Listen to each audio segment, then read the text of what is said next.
In a world that often celebrates the loudest voices, is it possible that true power is quiet? Today, we're diving into the subtle strength of the demure archetype. This is not about being good or girly or pretty. The demure power is a different kind of power. And here, it's served straight up. Welcome to Read the Room. In today's episode, we are going to explore 3 different aspects of the demure archetype. In particular, what it is beyond the feminine veneer, what it sounds like, literally, in your voice, and why and where you might want to cultivate it. I would like to give a disclaimer to this episode that I thought about making it as a joke with myself. I thought demure was, at the time of filming this, a bit topical, and it got me thinking. As I researched and dove into the depths of it, I fell in love with this archetype, and it's actually really helped me. So if you are like me and demure brought up something that seemed very irrelevant to your life, I welcome you to open your mind and see if maybe this could be a game changer for you as well. So before we go into demure, I want to touch upon archetypes themselves because we will be looking at demure from an archetypical perspective. Now, archetypes are, I think, one of the most potent forms of coaching. They're a tool for coaching. They are other things as well, but that's how I would be framing this for you all. And it's important we ground into what they are because they are very deep work, and they come with an assumption that within us exists all the archetypes. So the one you might be most familiar with would be the hero archetype. Comes from, you'd hear it within the storytelling frameworks. A lot of people are adapting them to fit business storytelling, data storytelling, whatever it is. It's that there's a hero embarking on a journey, and it would be used, you would want to call on the hero if you are experiencing a time in your life where you're feeling victimized. And the hero archetype would allow you to mine yourself for the parts of yourself that are able to take leadership, self-leadership, that embarking on archetypical journey. And this gets tricky because the times we would want to use this work is when we are entering into a space that is uncharted territory for us. We are called upon something that we have not habitually been. It's not part of our historical lifestyle, personality. And so it allows us, it just gives us access to something different. And it can be tricky to do that because it is unfamiliar. But fear not, as long as it passes the worth it test is what I call it. So do this work if it's worth it. Like, I want that bad enough that I'm willing to work on a part of myself that isn't historically me and see what happens because it's necessary for this transformation. Okay, so this is where demure got really interesting for me because I didn't realize how much I would want this archetype. And I wanted to read to you a few qualities that I found, what I uncovered in looking at the demure. And I'm going to read them to you and you see what you think, okay, for leadership and beyond. Demure. Quiet strength, not seeking the spotlight, graceful restraint, calm intentional action, patience over haste, stillness over chaos, waiting for the right moment to act. Those sound really good to me, particularly when I am not feeling grounded or I feel frenzied. The example that came to my mind, this is so simple, but when you lose your keys or you're about to leave and you can't find your phone and you go into that impulsive and you can't get yourself organized. We're lacking grace in that moment. We're not giving ourselves grace. We're usually mad at ourselves. And then we're also not giving grace to the moment where we've got to find something because we're so busy being in a hurry.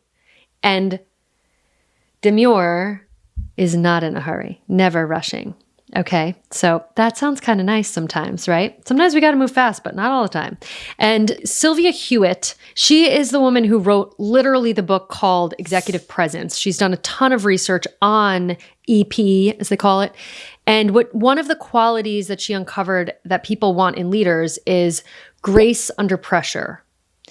This is the demure. grace, where under pressure is where it's useful for us, especially professionally. But if you're leading in any capacity in your life, you are the person at the helm.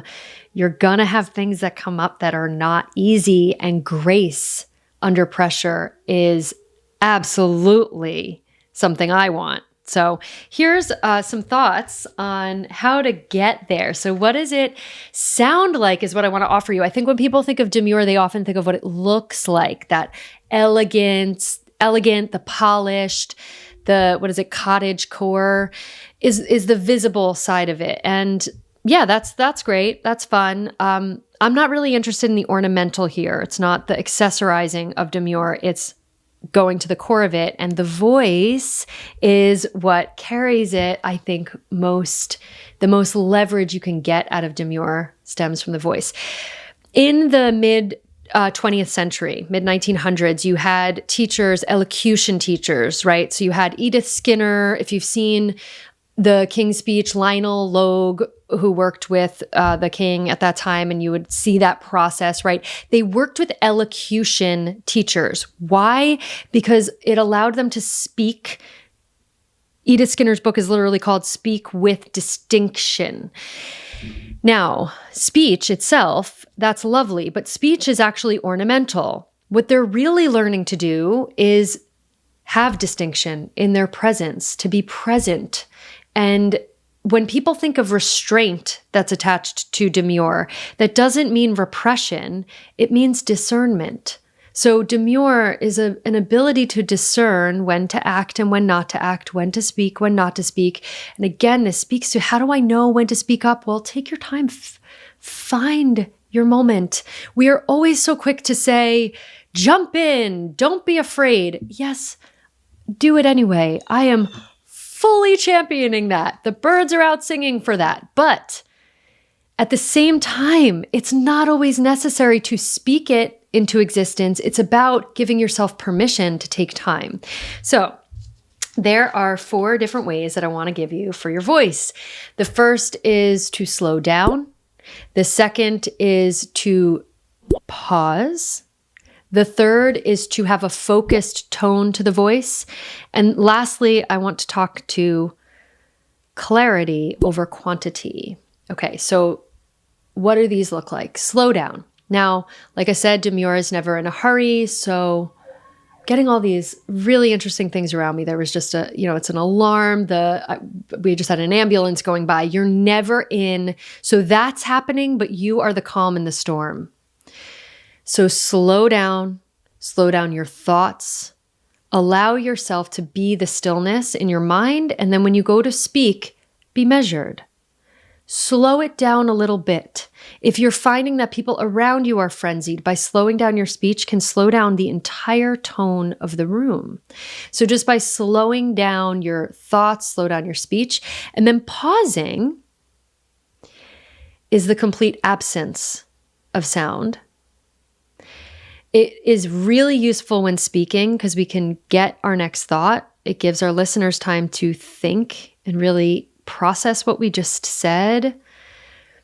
However, we can also use the pause by not speaking at all, by giving space for somebody else to speak. So if you're a leader with power, by not putting your voice in, I think Amazon does the leaders speak last. So they can really allow the permission for others to speak. That shows quite a bit of dignity in a room, right? This is demure. Okay, the last one is clarity over quantity. So saying less with more brevity. One of the ways I like to cultivate this is by surrounding myself with beauty. So read beautiful literature. And instead of trying to jam your mind with fancy vocabulary, just get to the core of what it is you're trying to say and give yourself the permission to access those words in the moment so that you are coming from the top of your intelligence. That's demure. Now, if you are one of those people who is in a room often with Ivy Leaguers and you went to a state school, This is your key. This is your ticket. Do not try to sound smart with smart words. And I would like to showcase all of this by reading you a poem. I would like to read you Wild Geese by Mary Oliver. So I invite you just to listen. Are you ready? You do not have to be good. You do not have to walk on your knees for 100 miles through the desert repenting. You only have to let the soft animal of your body love what it loves. Tell me about despair, yours, and I will tell you mine. Meanwhile, the world goes on. Meanwhile, the sun and the clear pebbles of the rain are moving across the landscapes, over the prairies and the deep trees, the mountains and the rivers. Meanwhile, the wild geese high in the clean blue air are heading home again.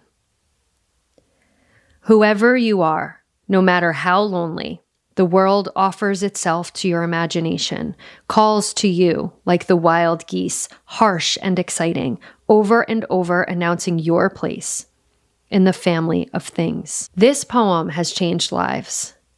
It has moved souls. And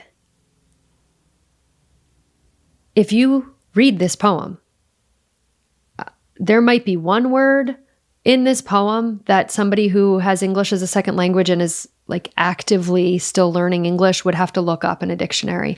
There's nothing fancy here. So here's to your inner demure. Thank you so much for joining me on this ride. And if you found this insightful or useful, please subscribe, get those notifications. Remember that every conversation is an opportunity.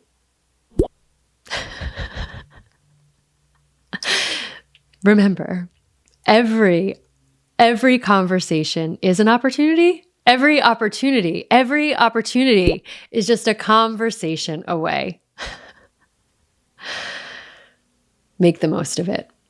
Until next time.